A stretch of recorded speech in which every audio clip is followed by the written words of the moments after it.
நாங்கள் ஆசனங்களை பற்றி பேசும் பொழுது ஒவ்வொரு கட்சியும் வாக்கு வங்கி அரசியலை பற்றி பேசுகின்றது. நாங்கள் வாக்கு வங்கி என்ற விடயத்தை முழுதாக நிராகரிப்பவர்கள். மக்களின் வாக்கு எவரின் சட்டை பையுள் இல்லை. மக்களின் வாக்கு மக்கள் முடிவெடுப்பார்கள். எனவே இத்தனை ஆசனங்களை நாங்கள் பெறுவோம், அத்தனை ஆசனங்களை பெறுவோம், நமக்கு இத்தனை வாக்கு இருக்கின்றது என்ற இந்த கருத்துக்கள் எல்லாம் தூக்கி எறிய வேண்டிய விடயம்.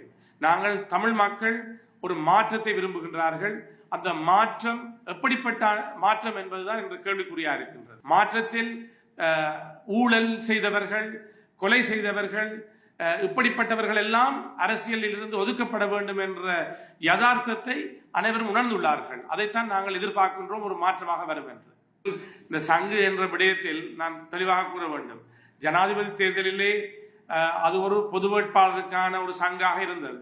தற்போது 4-5 கட்சிகள் இணைந்து கொண்டு அவர்கள் நாங்கள் தான் மாற்றீடு என்று கூறுகிறார்கள். அவர்கள் இருந்தவர்களே தொடர்ச்சியாக இருப்பதற்காக அவர்கள் தேடும் வழியாகத்தான் நாங்கள் பார்க்கின்றோம். அவர்கள் எப்படி மாற்றீடாக வர முடியும்? அவர்கள் தானே இருந்தவர்கள் மீண்டும் வருவதற்கு ஒரு வடிவம் எடுக்கின்றார்கள். எனவே நாங்கள் ஒரு மாற்றம் வேண்டும் என்றால் புதியவர்கள் வர வேண்டும். தமிழர் விடுதலை கூட்டணி ஒரு புதிய தலைமைத்துவத்தின் கீழ் ஒரு மாற்றீடாக வர முடியும் என்ற நம்பிக்கை எங்களுக்கு இருக்கின்றது.